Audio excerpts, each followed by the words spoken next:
자, 사회 파트 근세 사회 갑니다. 75번. 다음 조선시대 법률 운영에 대한 설명을 옳지 않는 것. 1번. 재판을 주관하는 형조, 사헌부, 함성부는 삼법사라고 불려지기도 하였다. 그렇죠? 두 번째. 노비에 대한 관련 소송 노비안을 보관하고 있던 포도청에서 맡았다. 아니죠? 아까 했죠? 형조 소속. 형조 아문에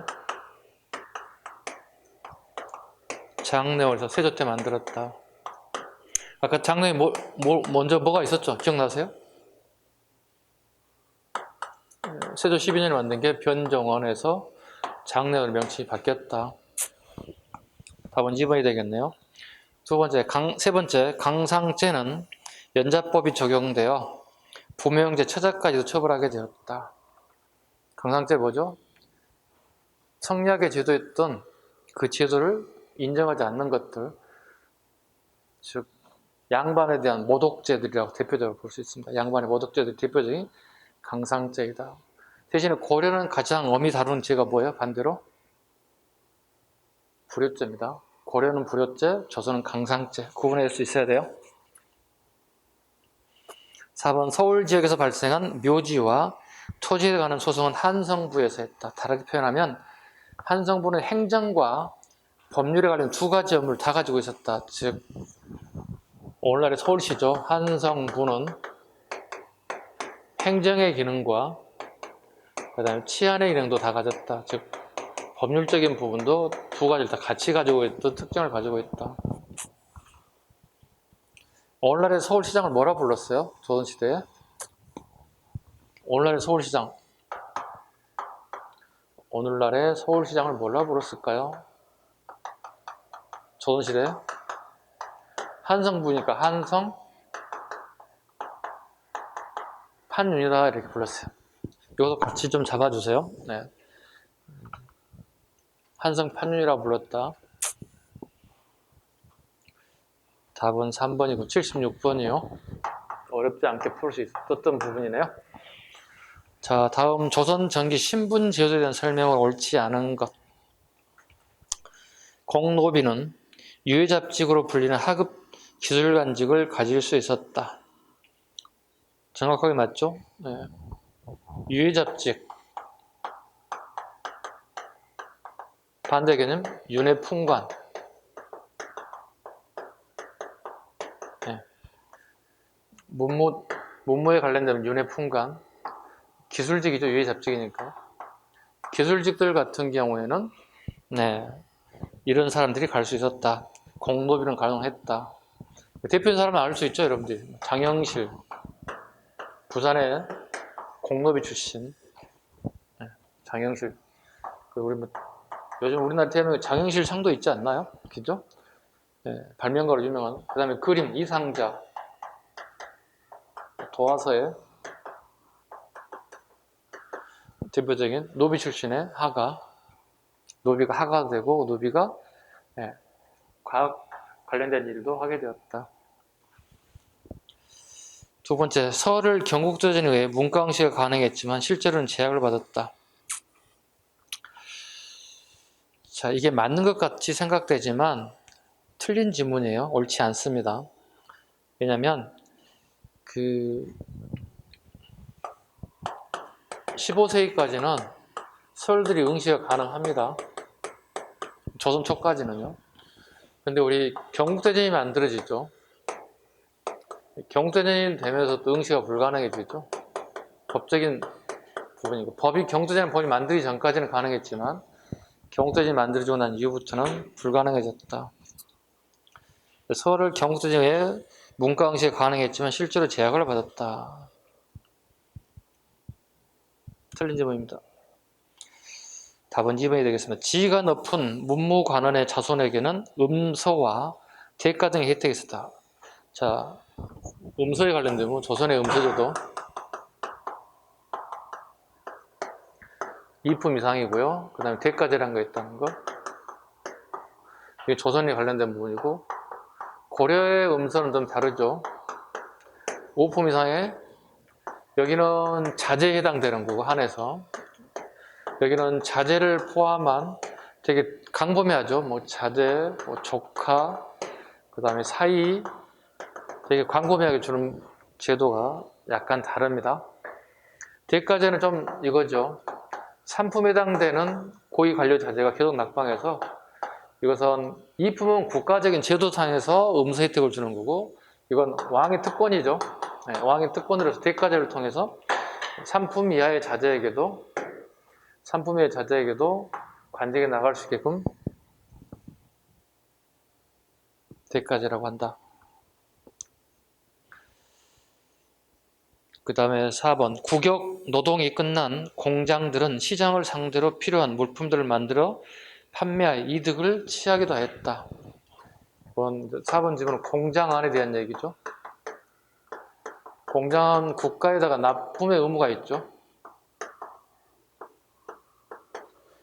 그러한 다음에 필요 물품이 남았을 경우에 이걸 시장에 내다 판매할 수 있다.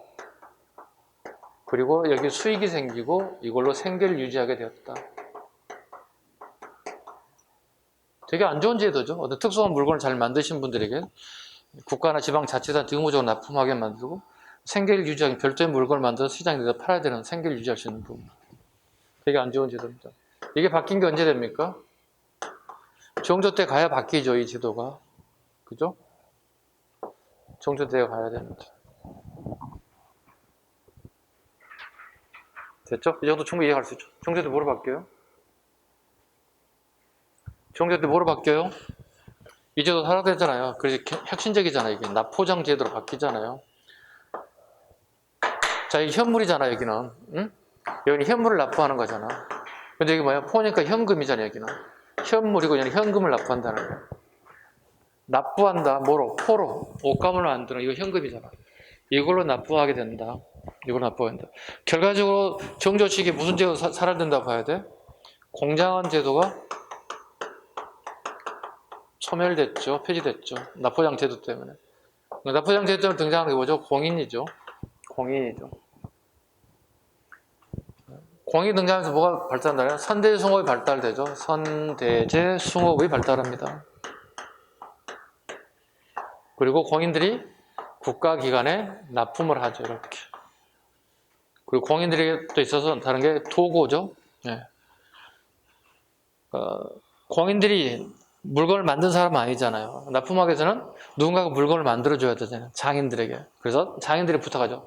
근데 장인들이 뭐라죠? 선금을 주세요, 먼저. 네, 물건을 만들기 위해서는 원재료를 하나 구입해야 되고요. 또 그 정도의 역량을 우리가 물건을 만들어서 납부하려면 사람이, 인력이 들어간다는 거예요. 인건비도 필요하다는 거예요. 선대지 송업이 발달된다. 물건을 만들어주는 공인에게 공인은 정부기관, 자치단체에 납품하게 되는 방식을 취하더라.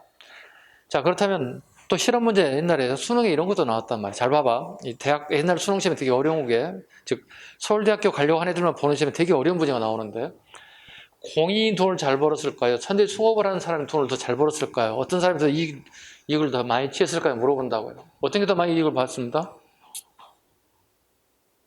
대답해봐요.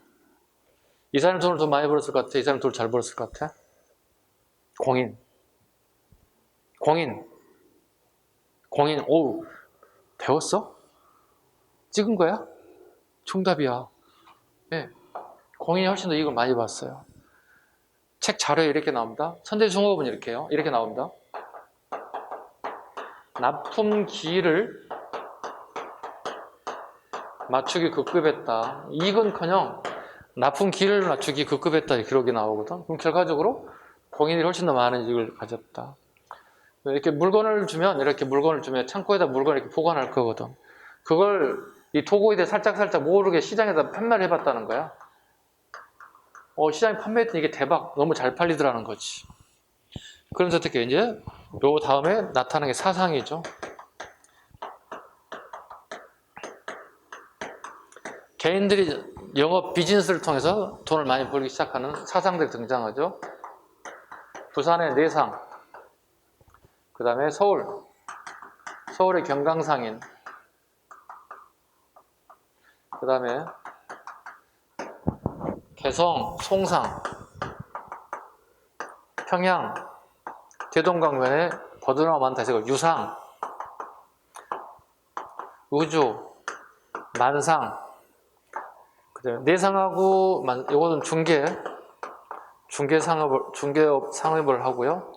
내상은 일본과 금이라든가 은을 수입에다가 중개하고, 이건 만상은 이건 청에다가 금이나 은을 수출하는 업무들 사상들이다. 후기가 되면 이렇게 사상이 널리 발전하게 되더라. 수공업에서부터 시작해서 이렇게 상업까지 사상까지 발달하는 과정을 전체를 내가 이해해야 됩니다. 단락단락 하나만 외워서는 문제 해결이 안 돼요. 어떤 유형의 문제가 나올지 모르기 때문에 전체를 다 이해할 수 있으면 좋겠습니다. 뭐 이런 시간에 이거 한 번만 더 하면 제가 100번입니다 했던 내용이기도 합니다. 네. 기본적으로 알아야 됩니다.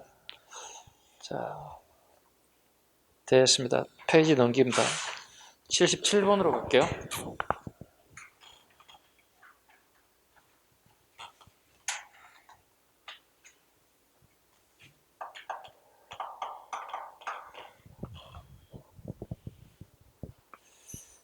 다음과 같은 상황이 발생한 시기 역사적으로 가장 옳은 것. 다른 사람을 사서 군역을 대신하게 하는 대립이 불법적으로 행해졌으며 대립죄입니다. 군역에 복무할 사람에게 포를 받아 군역을 면제하는 방구수포제가 유행하였다. 이것들이 군사들의 편의를 위한 점도 있었으나 전체 지휘 간의 사적 축제 수단으로 변질되어 갔다. 이 시기의 사실을 가장 옳은 것. 시기를 본다면 전체가 16세기로 봐야 되겠죠. 전체를 본다면 성종 때부터 연산군 때까지, 그 다음에 또 연산군 때, 대표적인 이제 방군 수포제,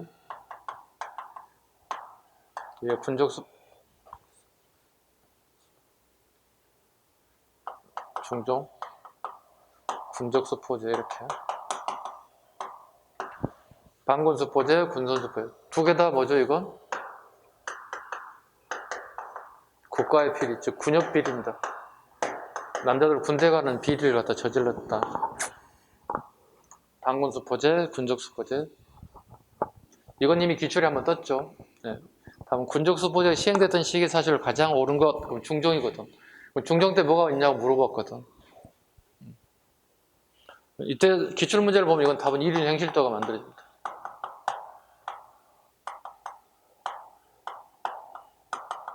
이건 기출입니다. 이미 나왔던 거. 이렇게 물어볼 수 있다는. 근데 이걸 두 개를 합쳤다는. 통째로 본다면 15세기 말 16세기 초. 그냥 통째로 본다면 16세기로 봐야 되겠죠. 이렇게 문제도 낼 수 있다는 얘기예요. 단독으로 낼 수도 있고. 자, 16세기 사실을 가장 옳은 거 가봅시다. 1번 신공을 받을 수 없는 중앙관청의 노비 수만 명을 해방시켰다. 누가? 순조 때. 1번 집은 순조. 순조 때. 산업입니다. 관청에 소속되어 있는 산업이 6만 6천여 명. 석방시켰다. 해방시켰다. 왜 있을까? 첫째, 두 가지 이유가 있습니다. 첫째는 아버지 정조의 계획이었다. 정조 계획은 공산업이었는데, 네, 공산업이었다. 산업이라고 했나요? 공업입니다. 오, 쏘리. 공업이 6만 6천을 서방했다. 정조 계획은 공사노비를 해방하려고 하는 계획을 세웠으나 사망하면서 이걸 실천하지 못했다. 두 번째 이유가 있습니다. 순조가 공노비를 해방한 이유. 법제상으로 공노비는 되게 많은 기록이 남아 있어요. 근데 실제 공노비는 장부상의 내용과 되게 다르다는 거예요.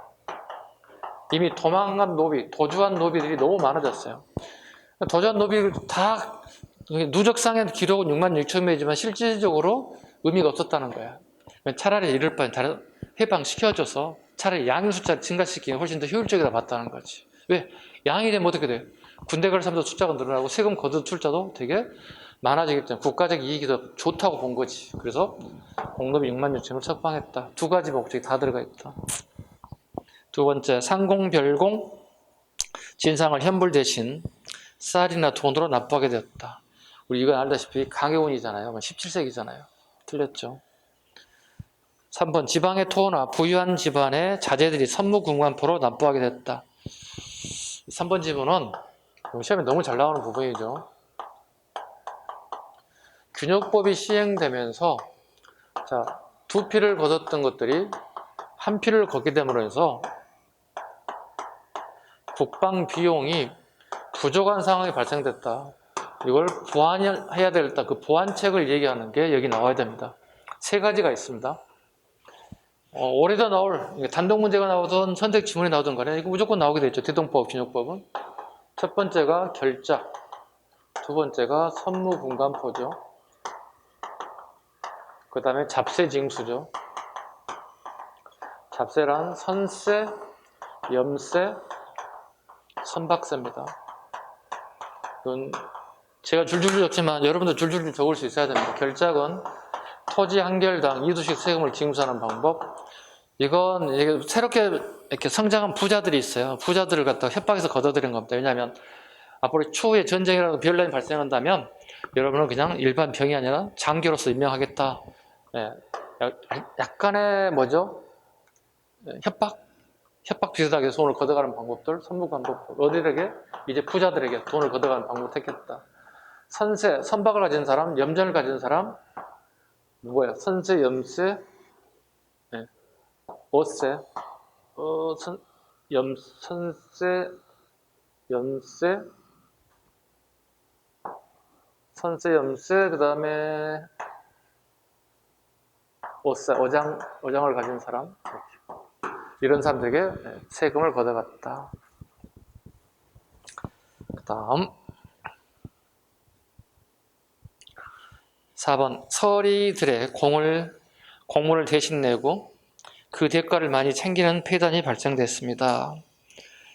서리들이 공물을 대신 내고 그 대가를 많이 챙기는 폐단이 발생됐습니다. 대신 냈다. 예. 결국 뭐야? 뭐라고 할까요? 대동법이 실시되겠는 원인들을 여기 적어놨습니다. 그래서 16세기 사실이 가장 옳다고 봐야 되겠죠. 특히 거기 지금 4번 지문에 설이라는 단어가 나왔을 겁니다. 이거 주장한 사람 누구죠? 서리들이 우리나라의 경제를 망치고 있다. 즉 특산물의 세금을 갖다가 특산물의 세금을 없는 지역의 세금을 대신 걷는 불산공물 제도가 많이 나오더라. 불산공물이 시행되더라. 자, 예를 들어서 선생님이 서울에 살고 있는데 서울의 특산물은 예를 들어서 농산물은 예를 들어서 오이가 특산물이다. 근데 서울 사람에게 오이가 아닌 전혀 다른 특산물을 걷어서 내라는 방법, 이런 방법을 불산공물이라고 불러요. 생산되지 않는 농작물을 세금으로 걷어가는 방식을 택하더라. 봐볼까요? 쉽게 얘기해서 인천에 사는 친구가 있는데요.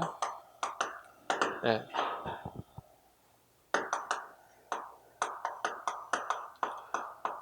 원래 인천의 생산물은 전혀들은 가지라 쳐봐. 가지인데 갑자기 상어 진업이를 납부하라고 얘기하더라.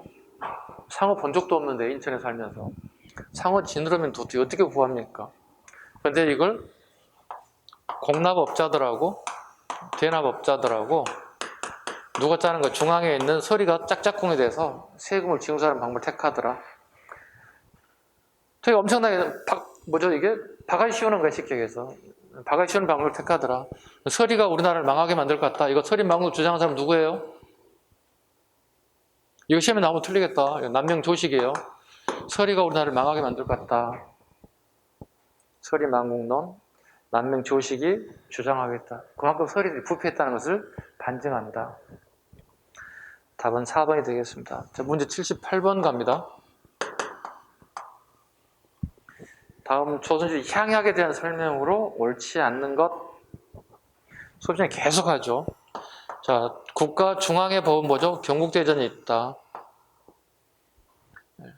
지방의 군 단위는 뭐가 있다? 향약이 있다. 우리 동네, 우리 부락에는 뭐가 있다? 동약이 있다.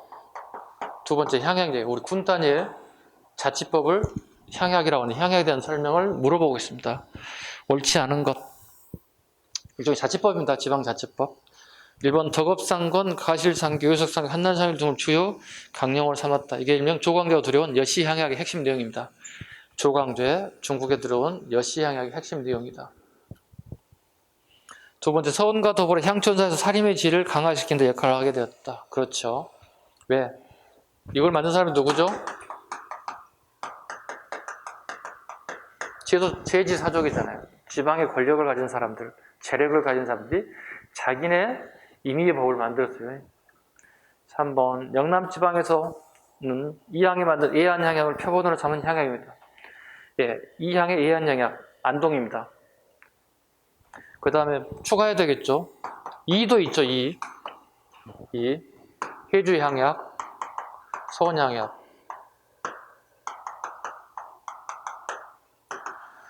예, 해주는 항해도 관찰사로 갔을 때, 여기는 청주 목사로 갔을 때 만든 게 해주향약, 서원향약. 이향과 이는 동시대 인물이기 때문에 이향이 아닌 이도 나왔을 때 같이 잡아주셔야 되겠죠. 선두주자들이죠.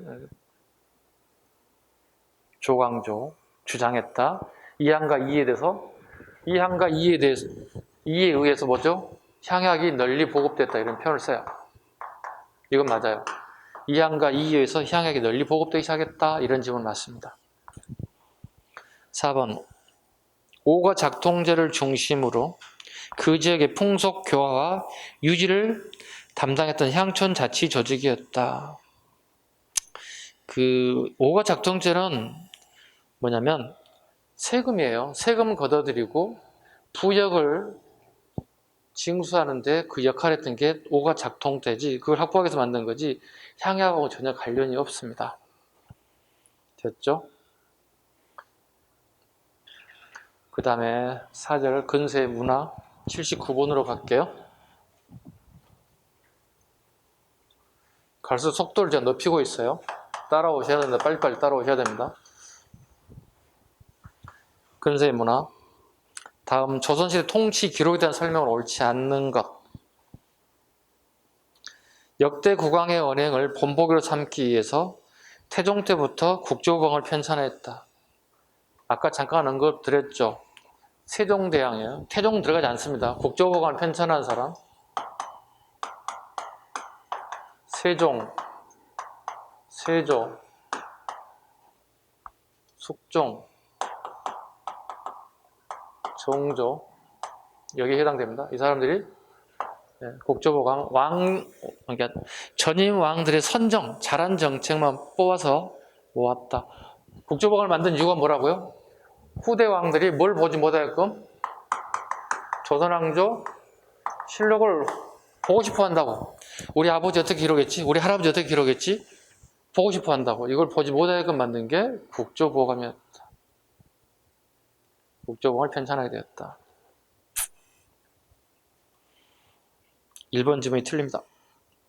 두 번째, 춘추관에서는 각 관청의 업무일지 등록을 모아서 시정기를 정기적으로 편찬하였다. 맞아요. 의계는 왕실 관련 행사나 국가 행사의 주요 장면을 그림으로 그리고 참가자 비용 등을 상세히 기록했다. 이게 의계 특징입니다. 승정원 일기는 왕의 비서기관이 승정원에 기록한 것으로 왕과 신하관, 오관, 문서와 왕의 일가를 기록하였다. 전부 다 맞는 얘기 같고요. 문제 80으로 가죠. 다음 편찬된 순서를 바르게 나열하는 것. 기억범. 향약으로 질병을 치료하는 방법을 정의한 향약 재생 직성방. 기억방.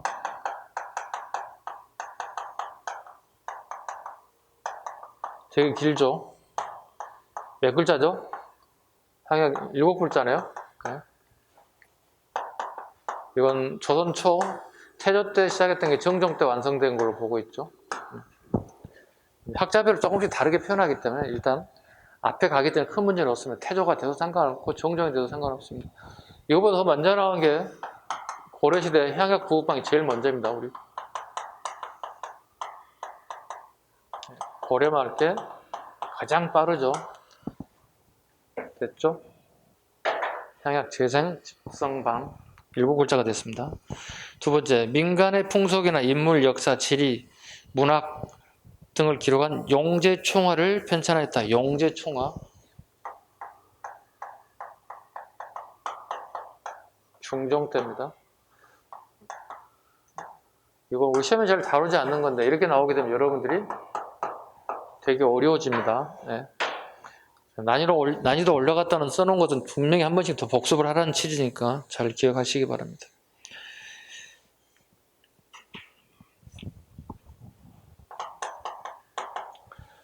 용제총화는 시기에서 고려시대 역사들이죠. 고려부터 조선 초기, 성종 때까지 역사를 기록한 게 용제총화이다. 민간 분석, 인물, 역사, 지리, 문학 다양하죠. 3번 디귿번이군요. 강희안은 양화소록에서 꽃을 가꾸는 일을 경륜의 뜻에 비추어 서술하였다. 양화소록. 세조 때입니다. 채소를 가꾸는 방법. 최근에 잘 나오죠. 최근 한 5년 동안 잘 나오는 게 양화소록입니다. 네. 강희안입니다. 특이하게 이 사람은 그림도 잘 그렸습니다. 그러니까 채소 가꾸는 법, 양화소록, 그 다음에 강희안의 고사간수도. 사대부가 나무, 커다란 나무 밑에서 흘러가는 물들을 갖다가 이렇게 유심히 쳐다보는 사대부의 깊은 심한의 표현을, 심한의 세계를 표현하게 됐다. 고사간수도. 1번 우리나라의 약초에 적절한 채취, 시기를 원령으로 만든 향약 채취 원령을 편찬하였다.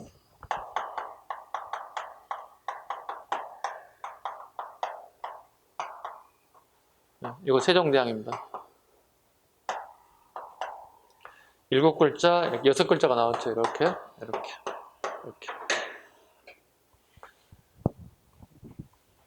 의서들은 끊임없이 나올 수가 있습니다. 그래서 충분히 정리를 했으면 좋겠습니다.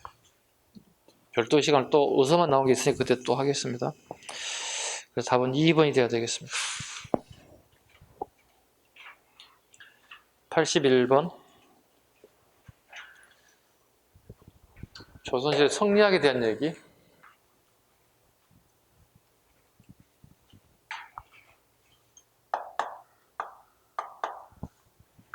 자, 저는 성리학에 대한 설명에다 가장 옳은 것을 고르세요.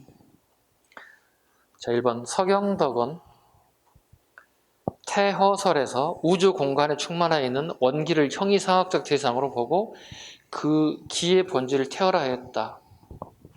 답은 1번입니다.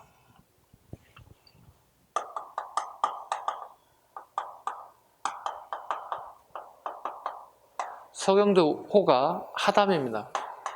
서경덕의 글을 모아놓은 게 하담집인데 하담집에서 태허설을 주장합니다. 태허설을 주장했다. 답은 1번이 맞습니다. 틀린 거 보죠. 이 항은 주자서 조료 성학십도를 저술하여 신하가 성학을 군주에게 가르쳐 그 기질을 변화시켜야 한다. 이건 이입니다. 이의 성학 지별을 얘기하고 있습니다.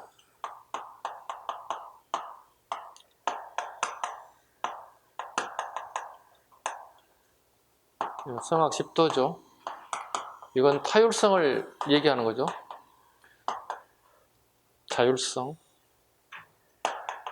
자율성을 얘기하고 여기가 타율성을 얘기하는 겁니다. 그러니까 앞으로 군주가 될 사람은 이양 입장이었죠. 앞으로 군주가 될 세자가 책봉된 사람들은 군주론 예식의 성학십도라는 것은 왕이 될 사람은 강제 자율성을 가지고 해야 된다. 이는 타율성을 가지고 어찌됐든 간에 세자에게 군주론을 열심히 가르쳐야 된다. 바른 길을 가르쳐야 된다. 약간 생각이 다르죠. 군주론임에도 불구하고 다릅니다.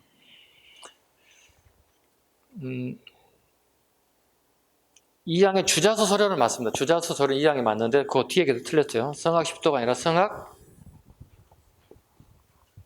지표로 고쳐줘야 됩니다. 3번 이인은 선조에게 올린 무진봉사에서 서리망국론을 제시하여 당시 서리의 폐단을 강력히 비판하였다. 서리망국론 아시다시피 이의가 아니라 조식입니다. 서리망국론. 서리가 우리나라를 망하게 만들 것 같다. 부패 원상이다.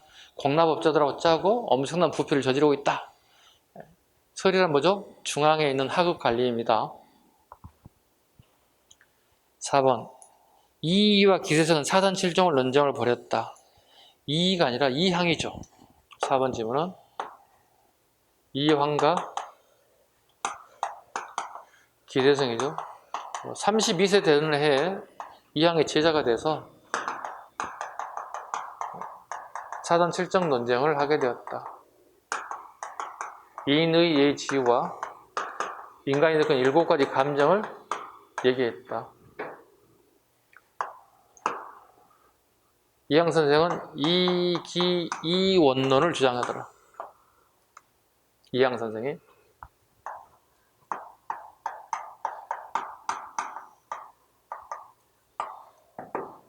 기대성은 이기공방설을 주장하더라. 이기이원론이 당신 생각이냐면 나는 아닌 것 같다. 이항 선생은 이렇게 주장했고, 이의는 이론론적 이기이원론을 주장했죠. 이의와 기는 원인이 다르다겠지만 나는 같다고 이항 선생이 주장했다고. 기대성은 어떻게 보면 이항의 제자가 됐지만 이의의 내용을 더 훨씬 더 적용하는 것 같았어요. 이기공방설을 주장하죠. 이항 선생은 제자의 뜻을 가져서 이기호발설로 수용하게 됩니다. 전체를 다 잡을 수 있겠죠. 이기이원론, 이론론적 이기이원론, 이기공방설, 이기호발설. 이황 선생이 되게 고지식한 게 아니라 제자의 뜻을 어느 정도 받아들여서 수용해서 약간 유연성을 보이더라. 학문의 유연성을 보이더라. 이기 호발설까지. 호발설과 공방설 가지고 장난칠 수 있어요. 네? 기대성이 호발설이 아니라 공방설입니다. 그리고 이항 선생이 수용하게 된 게 이기 호발설. 상호작용하는 것 같아. 내가 받아들일게. 이렇게.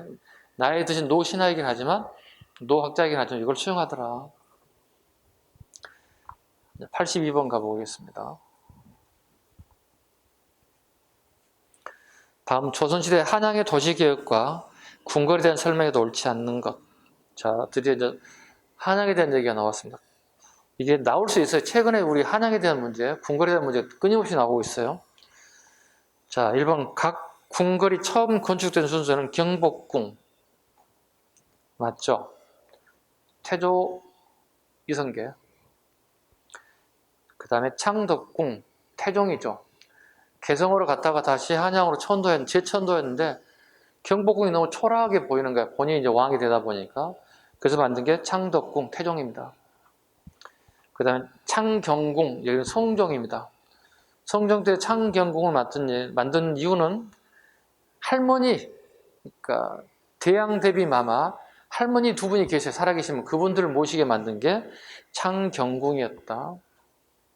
경희궁, 이건 강해군 때 임질이라는 이후에 만들게 됐다. 하나, 둘, 셋, 네 개가 됐네요. 근데 조선은 우리가 5대 궁궐이라고 하잖아요. 뭐가 하나 빠졌나요? 추가해 볼까요? 덕수궁이 들어가면 5대 궁궐이 맞는 거죠. 네, 덕수궁은. 재작년 기출이 덕수궁이 이미 나왔죠. 덕수궁은 원래 월산대군의 사저로 출발하게 되었다. 개인 집이란 뜻이죠. 월산대군은 성종 임금이 형이기도 하죠. 네. 월산대군이 왕이 계승권을 가져야 되는데 성종이 왕이 될 수 있었던 이유는 그 당 최고 권력가였던 한 명의 사이였습니다. 한 명의 사이. 그러다 보니 월산대군의 사저가 지급됐고요. 훗날 월산대군의 사저가 임질왜란 때 선조가 임시 거처로, 경복이 다 불타버렸기 때문에 임시 거처로 사용하게 되면서 궁궐의 변모를 가져가는 그게 부족해졌죠. 그래서 이게 경웅궁이 됐었죠. 왕이 살게 되면 경웅궁이 됐다가 다시 손종 때 덕수궁으로 명칭이 바뀌게 되었죠. 그 덕수궁이 포함돼서 이제 5대 궁궐이 되었다. 뿐만 아니라 하나 더 추가해보죠. 덕수궁은 우리나라 최초로 신탁통치 이후에 미소 공동위원회가 열렸던 장소다. 미소 공동위원회가 열렸던 장소이기도 하다. 오케이? 그 다음에 또 재밌는 게 사실 있죠. 우리 6.25 전쟁 때 서울이 불바다가 돼서 웬만한 건물 다 타버렸어요. 강공서가. 근데 희한하게 덕수궁이 소실되지 않았어요. 왜 이라고 생각하십니까? 북한 애들이 서울을 점령했잖아요. 지들 먹고 살아야 할 강공서가 필요하잖아. 그죠? 1950년 6.25 전쟁 중에도 이건 멀쩡했다. 뭐죠, 이건? 북한 애들이 자기들의 수호로서, 관청으로서 역할을 하게 된 장소이기도 했다. 자기가 자고 먹고 할 걸 불태울 수는 없잖아요. 천만 다행이죠. 괘씸하지만, 6.25 전쟁 일으킨 애들이 괘씸하지만 어찌됐든 간에 그나마 이거 좀 살려놓은 게 어딥니까? 불탔으면 우리 하긴 있어도 여러분 안 가시는 분들인데 뭐 역사 선생님 저야만 서운하겠지. 그거 봐야 되는데 이런 생각이겠죠. 두 번째, 경복궁의 근정전을 편전이라 한다. 편전 밑줄 보시죠.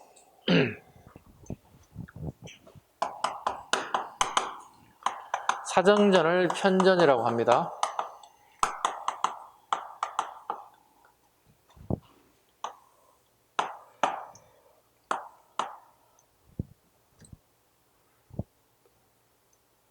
정전, 가만있어. 경복궁 앞에 있는 거 뭐라고 그러지? 생각이 나는데? 근정전. 그것만 생각하면 근정전. 근정전을 정전이라 하고 사정전을 편전한다. 왕의 직무를 보던 것이 사정전입니다. 정치를 깊이 생각하고 해라 라는 뜻입니다. 사정전이다. 2번 질문은 앞으로 나올 가능성이 있다. 거기서 별표 5개 쳐봐. 정전과 편전을 구분할 수 있는지 물어봐. 정전은 대대적으로 행사하는 장소입니다. 왕이 즉위라든가 예교관이 왔을 때 A를 갖추게 한 장소가 근정전, 정전이고요. 평상시 왕의 직무를 본다든가 또 신하가 왕을 가르치는 경연을 한다든가 이런 장소를 쓰는 게 사정전이 편전이다. 평상시 업무를 주로 봤던 업무가 사정전이다. 구분 꼭 하시기 바랍니다. 사대문으로 서울에 사대문이 있죠. 흥인지문, 돈이문, 숭례문, 숙정문. 요거 이렇게 적으시면 돼요. 유교 가장 기본이 인의예지죠. 인의예지니까 봐볼까요? 흥인지문 동쪽에 은자 들어갔죠. 흥인지문 동쪽 인의지. 그 다음에 숭례문이죠. 남쪽. 그 다음에 의는 돈이문이죠. 돈이문. 그 다음에 흥인지문. 그 다음에 숭례문. 여기는 소지문이죠. 소지문 처음 들어보죠. 이름이 바뀌죠. 숙청문에서 그 다음에 지금 숙정문이 됐죠. 이건 다 볼 수 있죠. 흥인지문, 돈이문, 숭례문 다 볼 수 있죠. 숭례문은. 근데 소지문, 숙정문, 오늘날에는 숙정문이라고 얘기하죠. 이건 쉽지가 않죠. 왜냐하면 청와대 뒷산에 통로가 있는데 거기가 숙정문이에요. 저기는 일부 이제 보고 싶은 사람들 신청해서 가서 볼 수 있습니다. 왜냐하면 그 인원 제한이 있어서 그런데 왜냐하면 그게 청와대 뒷산에 있던 약간 안보의 문제가 걸려있기 때문에 그렇습니다. 이걸 사대문이라고 합니다. 인의 예지를 그대로 반영했다. 인의 예지 보세요. 인의 예지 소지문 명칭 숙정문의 명칭이 변화된 사실까지 같이 잡으시면 되겠습니다. 그 다음에 4번 질문. 도정박 심리까지는 한성부 소속 지역으로 무덤 조정과 벌목이 금지되고 농사, 거주 등이 제한됐다. 도정박 심리까지는요. 됐죠? 자, 이렇게 해서 82번까지 풀었고요.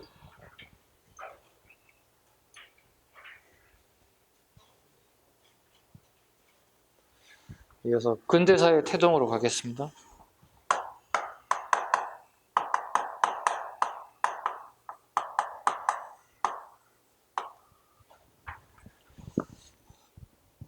그림 하나 같이 봐주시죠. 소수소원. 경상북도 영주시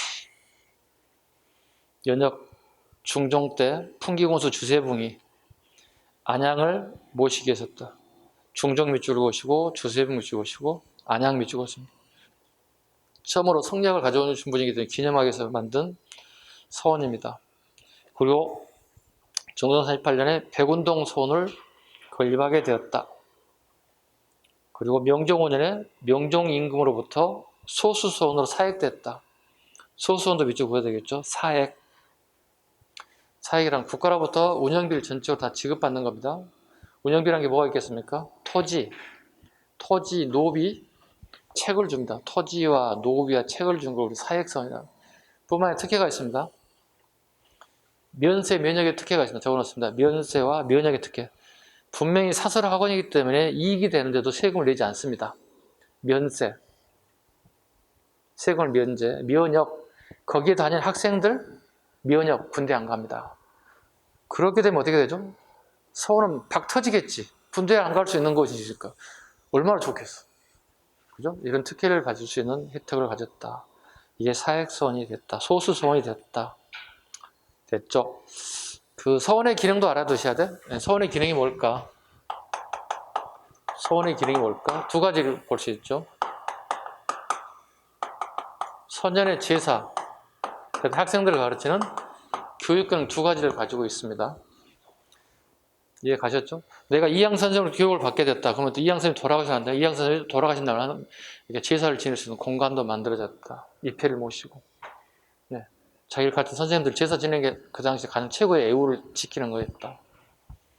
그 다음에 선생님이 오셔서 교육을 시키게 됐다. 네.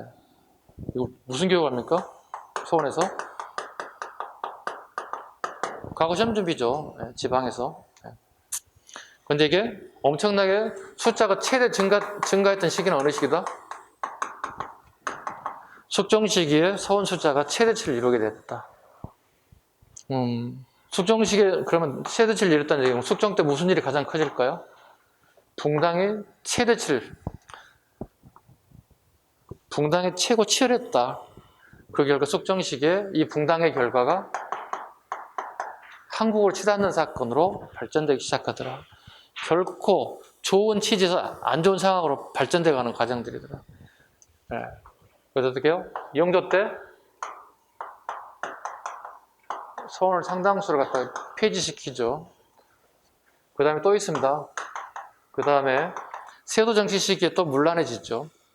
그 다음에 성선대원군 때 어떻게 서원을 또다시 철폐시키죠. 그죠? 서원 철폐에 관련된 부분, 기능과 증가됐을 때 어떤 현상들. 왜냐하면 내가 지방에서 공부할 때부터 이미 나의 붕당은 정해져서 올라온다는 거예요.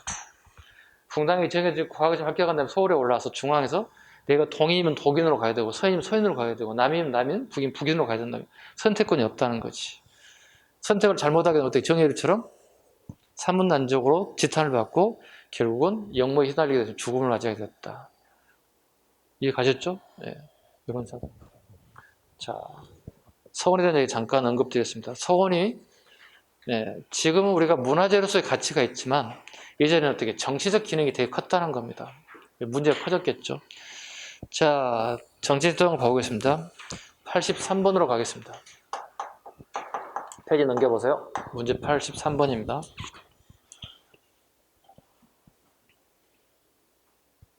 자, 조선후기 이송에 대한 설명입니다. 옳지 않은 것을 고르시기 바랍니다. 자, 우리 예송 문제는 이렇게 크게 두 가지로 나눌 수 있죠. 예송 논쟁은 1차 크게 두 가지 나눌 수 있습니다. 1차 예송은 효정이 사망하는 것, 2차는 효정 B가 사망하는 것.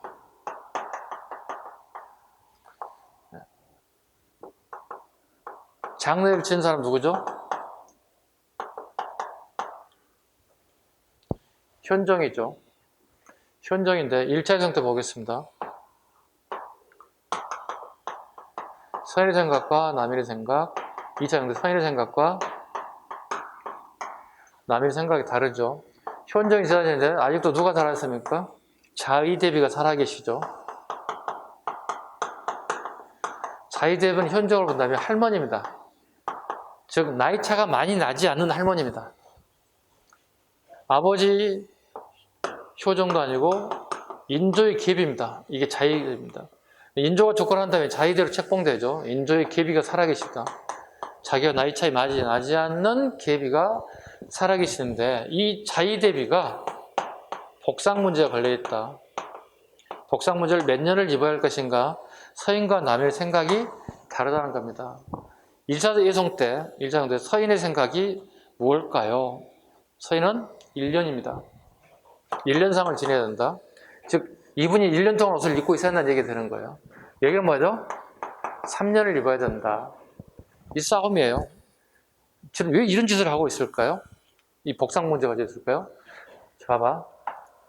배경을 잡아보자고. 우리가 임질환을 겪었잖아요. 그죠? 임질환 때 뭐가 문제가 됐냐면 신분 질서가 완전히 와이드해서 무너져 버렸다고. 사대부들이 어떤 권한이 땅에 떨어졌다고. 예전에 비해서 떨어졌다고. 그 권한을 바로 잡기 위해서는 예법을 강조한다고. 그래서 예약과 보학이 발달된다고. 자, 다시 가. 임질환에 발달된 게 뭐라고요? 예약하고 보학이 발달된다고. A를 지키는 학문, 그 다음에 족보를 만든 학문들이 양반입니다. 우리 집은 뭐 이런 걸 되게 강조한다는 거예요. 지금 생각해보면 양반이 족보 있는 게 무슨 의미가 있습니까? 그죠? 예전에는 그랬다는 거예요. 임질환은 자기 질서 계속 기득권을 유지하고 싶어서 예약과 부학, 특히 예송도 이제 바로 예약입니다. 상을 당했을 때 정비가 아닌 후처가 살아계실 텐데 그 후임자들의 왕들이 선대왕이 죽었을 때 어떻게 할 것인가에 대부분 예송 논쟁에 걸렸다. 서인 1년, 남인 3년이 걸렸다. 누구의 손을 들어줄까요, 여기에서? 서인이 승리하게 됩니다. 대신에 남인이 피해를 받게 됐죠. 그 다음에 2차 예선 가보겠습니다. 여기는 9개월을 얘기하고 여기는 1년을 주장합니다. 이때 다시 남인이 승리하게 됩니다. 이게 1차 예송, 2차 예송에 대한 얘기입니다. 1차는 서인의 승리, 2차는 남인의 승리다. 이렇게 보시면 되겠습니다. 이게 예송 논쟁입니다. 간단하게 정리하는데 결국은 이 두 가지가 뭘 말장난할 거라는 얘기야. 네? 누가 승리했느냐, 누가 몇 개월을 주장했느냐. 가장 이거 기본적인 바탕이 깔려있다는 문제를 풀 수 있겠죠. 자, 보겠습니다. 1번 갑니다. 자, 여기를 기해예송이라고 하고요. 2차 예송을 갑인예송이라고도 해요. 갑인년이기 때문에.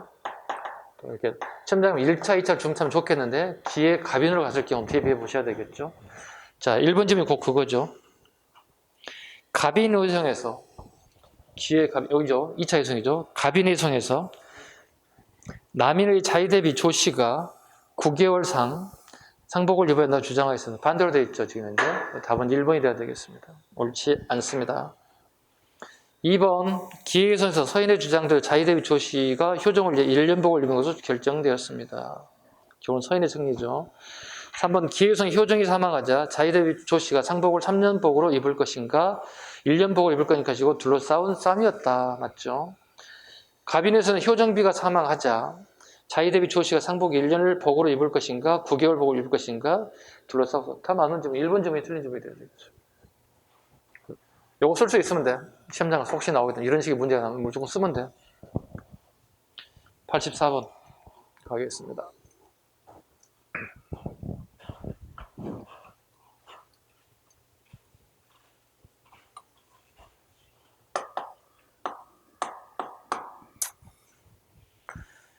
다음 내용을 펼친 시기 국왕의 사실 옳은 것.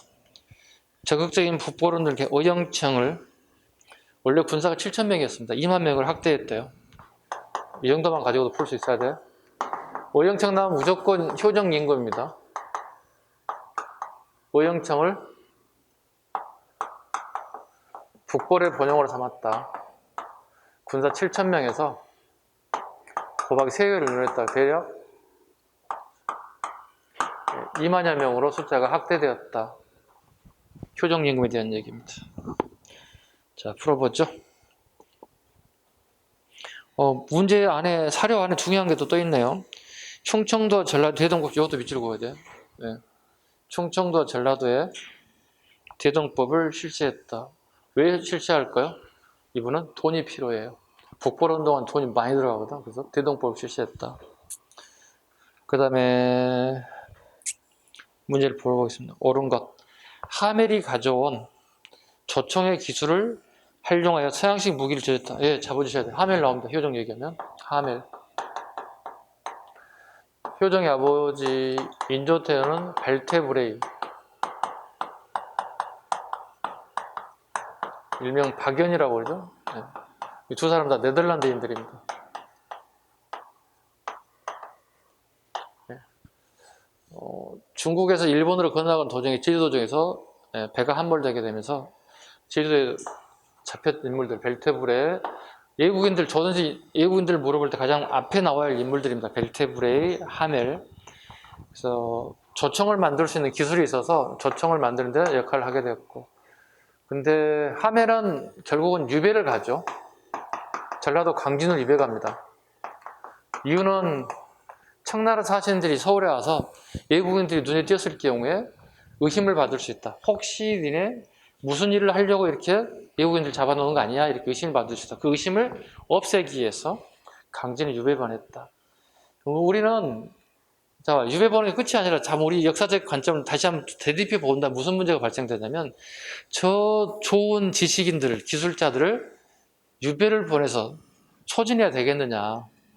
지금 21 시각으로 본다면 정말 한심한 거지. 진짜 고급 두뇌, 고급 기술을 가진, 지금 막 몇 조를 주고 스카웃해도 부족한 사람들, 선진 기술을 가진 사람들을 천시하고, 좀 천시했다는 얘기 뭐냐면 서울의 사대부들이 초대해 자기 집으로. 그 런웨이처럼 이렇게 길을 걷게 한단 말이야. 야, 뒤로 돌아봐, 서봐, 이렇게 계속 시킨다는 거야. 뭐 얘들이 느낄까 모르는 느낄까? 선진국 애들이야. 우리가 훨씬 더 공부 많이 한 애들이야. 앞선 문물을 가지고 있어. 되게 자존심 상하지. 지금이야 모델이 돈 벌기 위해서 런웨이도 하죠. 뒤로 돌았다 앞으로 하죠. 그게 직업이니까 하는 거잖아요. 근데 이 사람들은 그런 직업이 아니잖아. 그때 그런 직업도 없었잖아요. 되게 인간적인 모멸감을 많이 느꼈다는 거지. 인간으로서 나를 이렇게, 그렇잖아요. 그 서양의 뭐 노비 이렇게 하듯이 다루었다는 뜻이죠. 되게 하멜 표류기 이런 게 나온다고. 그러니까 우리나라의 그 당시의 정치가 얼마만큼 이상한 형태로 너무 보수적으로 가지 않았을까. 선진 문화를 받아들이는 자세가 되어 있지 않았다는 겁니다. 이게 좀 못내 아쉽습니다. 결국은 하멜이 강진의 배를 만들어서 일본으로 탈출해요. 그리고 본국에 돌아선 게 하멜 표류기예요. 그래서 우리나라에 조선이라는 나라가 처음으로 서양에 소개된 게 하멜 표류기거든. 잡으셔야 된다. 하멜 표류기 나오면 효정 때입니다. 강진 유배 간 인물. 답은 1번이 되겠습니다. 두 번째, 후금의 태종이 강해군을 이해한다는 명분으로 항해도 평상권에 내려왔다. 인조 때. 세 번째, 대동법을 처음 경기도 시행했다. 강해군. 백두산 정계비를 세워 서쪽으로 압록강, 동쪽으로 토문강을 경계로서 했다. 숙종. 서이 압록, 동이 토문 그 밑에 적어. 서이 압록, 동이 토문을 경계했다. 서쪽으로는 압록강, 동쪽에 토문이 이제 해석이 문제가 걸렸다. 청나라와 조선의 위치가 다르다. 이건 토문강 우리는 보고 있고 이 새끼들 뭐예요? 두만강을 보고 있다. 이게 이렇게 비석이 세워졌어요. 백두산 꼭대기에다가.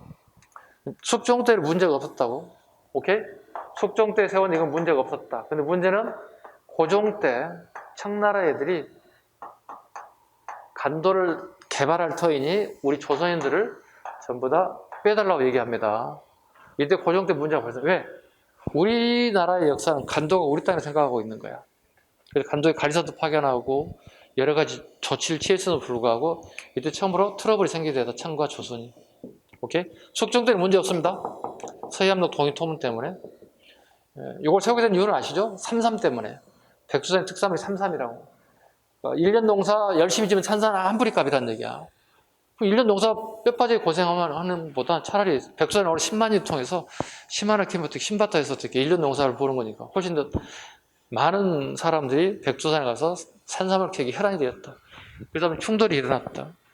그래서 청나라의 목국동과 우리나라의 박권이라는 관리가 가서 줄자를 재서 백선 정계별 속이 됐다. 뭐 이런 얘기죠. 그다음에 85번 가봅시다. 그 약간 아쉬운 게 85번은 출제하고 이렇게 책으로 인쇄가 돼서 나왔는데 그 구강 때 사실 옳은 거잖아요. 그럼 이게 읽어보고 이 구강이 누군지를 알아야 되잖아요, 지금. 근데 두째 줄 용조 있잖아요. 이걸 가로 넣고, 거기에 왕이 누구냐를 물어보려고 했어요. 핵심은 답은 용조예요. 원래 문제 내고 싶은 것은 거기다 가로 넣는 거였습니다. 다음 기억이면 기억, 가면 가에 왕에 대한 이렇게 만들어져야 됐어요. 여러분 가로 좀 만들어 주실래요? 왜냐면 물어보는 것이 용조였거든요. 자, 그래서 용조도 쭉 읽다 보면 셋째 줄 탕평이라는 단어에 동그라미 치시면 돼요.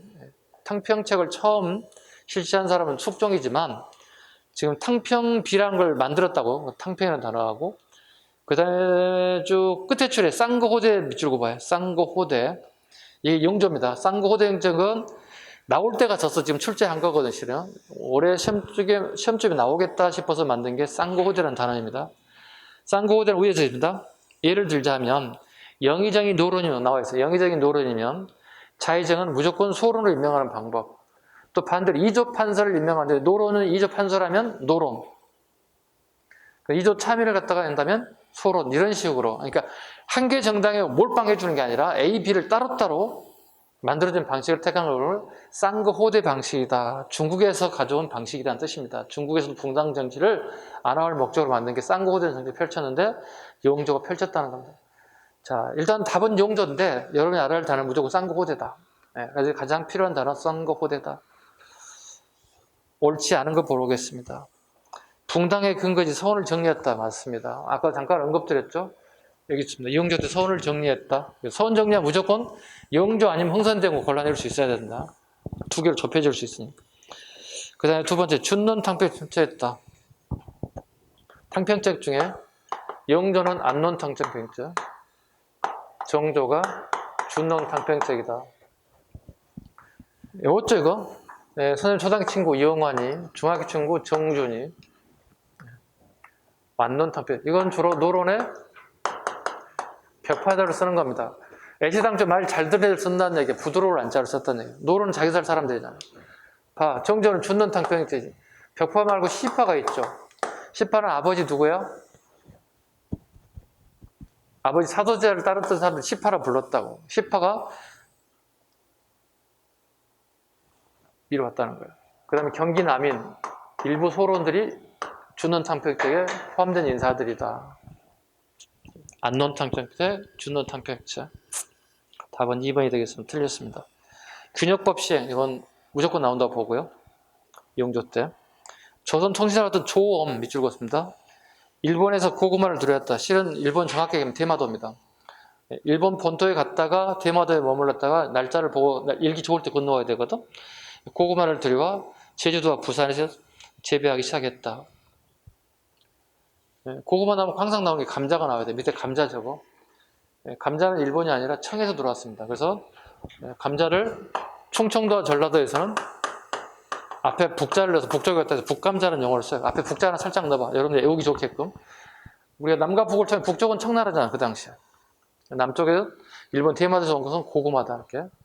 두 개를 막 묶어서 들어가면 안 돼요. 고구마와 감자는 일본의 통신사와 같은 조음에서 우리나라가 유입되기 시작했다. 이런 지문 나오면 틀린 지문이야. 감자가 들어오면 안 된다고. 그래서 85번은 약간 문제가 제가 오류를 보면 했지만 중요한 문제 때문에 꼭 다시 한번 되짚어 봐 주시기 바랍니다. 중요한 단어가 뭐라고요? 쌍거, 호대, 붕당 정책을 얘기하고 있습니다. 86번. 속도가 좀 너무 빠른가요? 어때요? 적당해요? 빨라요? 대답을 좀 해봐. 적당해? 적당해? 어때요? 적당해요? 오케이, 좋습니다. 문제 86번으로 갈게요. 왜냐면 너무 느슨하면은 뭐라 그러지? 졸릴 수가 있어서 막 말을 스피치를 되게 빨리 하고 있습니다. 일부러. 천천히 세월아 내월아 하기 좀 싫어요, 제가. 그래서 하나라도 좀 더 풀고 싶어서. 문제 뒤에 많이 남았잖아요, 지금. 86번 가보겠습니다. 다음 내용을 펼친 구강 때의 사실로 옳지 않은 겁니다. 자, 봅시다. 아는 단어 찾아봅시다. 규장각 밑줄 긋습니다. 규장각을 두 개나 만들죠. 내규장각과 예규장각. 궁궐에도 만들고 이건 강화도에 만듭니다. 일단 하나만 가지고도 문제를 풀어낼 수 있습니다. 정조입니다. 아는 단어 찾았죠. 또 한번 볼까요? 쭉 내려가면 심한지라는 사람이 나올 겁니다. 심한지하고 정조가 평상시에는 정적처럼 보도가 됐습니다. 실록에는 서로 정치적 적처럼 표현됐어요. 근데 심한지와 정조가 서로 주고받는 편지글이 발견됨으로 인해서 정적이 아니라 정조의 정치적 술수를 되게 잘 표현하고 있다. 네. 그러니까 어떤 내일 아침에 조정회 의를 하게 되면 미리서 편집국을 통해서 조정해버리는 거야. 미리서. 내가 내일 아침에 오전에 이런 얘기를 할 거야. 그럼 당신 붕당이 이렇게 해서 나를 좀 도와줘야 되겠어. 알아수. 이렇게 서로 편집글이 심한지 집에서 발견이 됐어요. 그 결과적으로 우리 역사에서 정조와 심한지는 되게 정적 관계로, 라이벌 관계로 이렇게 표시됐었어요. 예전 뭐 드라마라든가 영화 같은 게 되게 막 정적글이 나타났어요. 근데 실은 그게 아니라는 사실이 편집글을 통해서 알리게 됐다는 거, 심한지에 대한 얘기. 그 다음에 또 끝에 줄에 보시면 장용력이라는 게 나와겠죠. 네. 당연히 수원 화성을 건립하고 정조의 왕권을 강화하는 가장 기초적인 작업이었던 게 장용령 군대들이다 보시면 되겠죠. 옳지 않은 거 가보겠습니다. 1번 박지원의 제자인 서울 신분인 이덕무, 유득공, 박제가 등을 등용하게 되었다. 서울들을 부분 등용하게 됐죠. 이걸 뭐라고 부르죠? 1번 지문을 좀 유식하게 뭐라고 불러요? 정유절목. 서울 사인방들을 등용했다. 모두가 아니라 부분 허통이라는 단어를 씁니다. 됐죠? 그 다음에 두 번째, 영남이나 호남의 인재를 포섭하기 영남인물고 호남저리록을 편찬했다. 그 별표를 좀 하시고요. 2번 지문은 새로운 유형의 문제, 네, 난이도를 넓혀보겠습니다. 나올 것 같아서 하나 거기에 지문을 새롭게 제가 만들었습니다. 그 9급, 7급 다 안 나온 문제입니다. 아예 기출이 없습니다. 선생님이 아예 새롭게 만들어낸 문제입니다. 그 지문입니다. 영남이나 호남의 지방의 인재를 포섭하기 영남인물고, 영남의 인물을 고찰했다. 호남저리록, 호남의 인사들을 전부 다 기록을 통해서 만들어냈다. 편찬했다. 정조입니다. 네. 수령이, 3번입니다. 수령이 향약을 직접 주관하였다. 이건 되게 기출 많이 나왔던 거예요. 네, 정조입니다. 수령이 향약을 직접 주관하게 되면 뭐죠? 왕권이 강화되는 거고. 그러면 수령이 향약을 주관하기 전에 누가 주관했을까요? 제지사족이. 만든 애들이 제지사족이잖아. 제지사족이 주관했던 것들 다시 지방에 관리를 하게 되면 왕권이 강화됐다. 제지사족은 왕의 신하가 아니잖아요. 사인이잖아요. 개인이잖아요. 4번, 한국으로 인해 정치적 불만 계층을 낳게 되고 이들이 세력화되어 장길산의 미륵신앙을 기반을 두고 난을 일으켰다. 한국 밑줄 그으시고 장길산, 숙종입니다. 아까도 잠깐 언급드렸죠. 한국에 대한 얘기, 숙종. 숙종식의 장길산에 난이 이루어졌다. 그러니까 3대 도둑이 있다고 그랬죠. 우리. 그 중에 하나가 장길산인데 이 사람은 체포하지 못했어요. 체포하지 못했습니다. 됐죠? 홍길동, 그 다음에 또 누가 있었지? 장길상, 또 누구지? 기억이 안 나지? 홍길동, 장길상, 뭐가 있지? 임꺽정. 아유씨, 임꺽정 생각이 안 났어. 이 세 개 사람을 갖다가 3대 도적이라고 했다.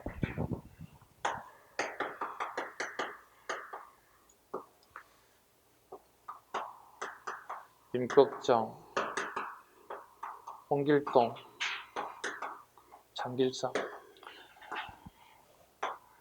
누가 3대 도적이라고 그랬어요? 이것도 공부합시다.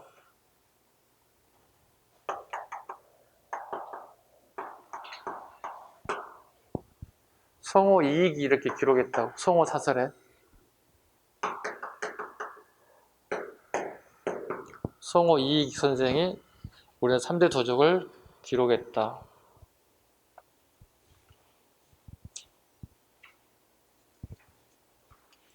87.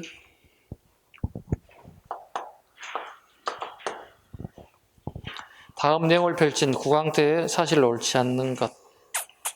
옳지 않은 겁니다. 최근에 잘 나오는 게 지금 사료에 나와 있는 것 중에 하나가 이겁니다. 글이 보시면 우리가 사군육진을 개척한 거 아시죠? 세종대왕식이 여진을 몰아내고, 그죠? 그런데 이게 세조 때 폐사군이 돼버렸어요. 그래서 우리가 직접 농사짓고 거기 살지 않게 됐다는 뜻이에요. 그럼 이게 우리 땅이 아닐 수도 있다는 얘기. 여진이들이 언제든지 건너와서 자기 땅으로 만들 수 있다는 거야. 근데 이 왕때 와가지고 봐볼게요. 두 번째 보세요. 특히 한지, 한가한 땅이 되고 말았다. 버려둔 압록강 주변에 무창 밑줄 그시고 자성 이 진을 개체가 영토 회복운동을 전개하였다. 밑줄 긋습니다. 숙종입니다. 꼭 기억하셔야 돼요. 무창 자성 다시 복골시켰다. 우리 백성들 이주시켜서 농사짓게 만들었다는 뜻입니다. 숙종 임금입니다. 그 다음 밑에 보시면 백두산입니다. 정계비 죽었습니다. 백두산 정계비. 네, 백두산 정계비. 이것만 가지고도 숙종이 우리가 유추해낼 수 있다. 자, 옳지 않은 겁니다. 사지선단을 만들어야 되는데 너무 많은 숙종업적이 많아서 오지선단을 다 만들었습니다. 1번 노산대군이 시효를 올리고 묘를 단종이라 했다. 단종이 잘렸잖아요. 그래서 노산군으로 강등됐잖아요. 다시 숙종 때 묘호라고 하는 단종을 처음 줬다. 단종이라는 묘를 처음 줬다. 두 번째, 임금이 친히 명나라 신종 황제를 제사 지냈다. 임금이 친히 명나라 신종 황제를 제사 지냈다. 맞죠? 어디서? 대보단에서. 궁궐 안에 있는 대보단에 직접 제사를 지냈다. 이거 청나라가 알게 되면 어떻게 난리 날 일이지. 되게 비밀스러운 제사를 지내야 되겠죠. 충무공 이수지진의 사우에 현충이라는 호를 냈다. 현충이 죽었습니다. 현충이라는 호를 내리게 되었다. 사우란 이수진 장군이 제사를 지내는 공간을 얘기합니다. 네 번째, 명예요청을 수행하여 중국의 원병을 파견했다. 이건 강해군입니다. 명예요청에 따라 수행하여 중국의 원병을 파견했다. 어떤 군사가 갔나요? 조총부대입니다. 러시아의 남하를 대비해서 1차, 2차 두 번의 병급, 2차 신유, 병급, 신유 두 번에 걸친 조총부대가 파견됐습니다. 효정임금입니다. 1차, 2차 병급, 신유 등의 조총부대가 파견돼서 러시아의 남하를 격퇴시켰다. 이긴 건 참 고마운 일인데 우리 병사가 살아왔으니까. 근데 아쉬운 점이 있죠. 원래 효정 때 만들었던 이 조총부대는 어디에 써먹으려고 한 거죠? 청나라의 복수학에서 만든 부대가 조총부대였죠. 근데 청나라를 이에서 써먹었죠. 러시아의 남하를 막았으니까. 그래서 이걸 또 뭐라 볼래요?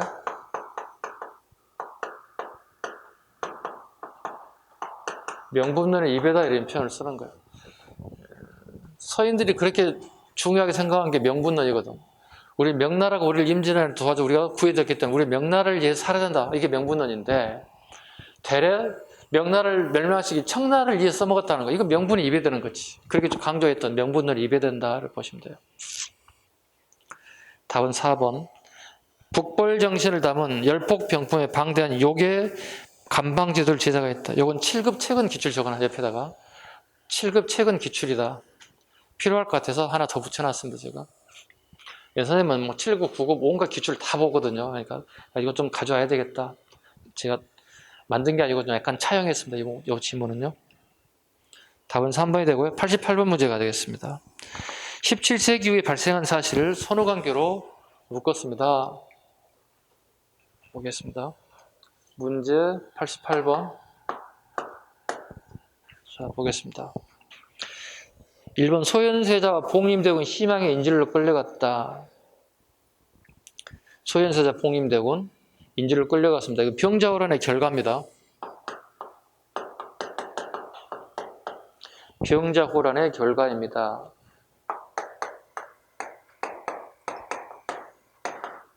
지역번 리은번 가보겠습니다. 이괄이 농공에서 불만을 고 평안북도에 난을 일으켰습니다. 1624년 이괄에는 아까 문제가 약간 유사한데 지문이 몇 개 달라졌을 겁니다. 디귿번 후금은 강해군에 대한 복수를 명분으로 군사를 보내 항해도 평상까지 남하하였습니다. 정려우란 1627년 이 정도에 올렸으면 좋겠어요. 1627년, 1637년 그 다음에 니을범 후금이 국호를 청이라 거치고 조선에 대하여 군신관계를 맺게 되었습니다. 1636년 군신관계를 맺게 되었습니다. 그 선후관계를 보자면 답은 2번이 돼야 될 것 같습니다. 2번이 답이 됩니다. 됐죠? 오늘은 여기까지 9시 반까지 이렇게 문제를 푸는 걸로 하겠습니다. 좋게 한 3시간 반 이렇게 풀었어요. 또 적당히 풀어야지 너무 오버되면 안 될 것 같아서 여러분 피곤할 것 같아서 오늘 수업 여기까지 마칩니다. 수고하셨고요. 조심히 돌아가시기 바랍니다. 자, 수고하셨습니다.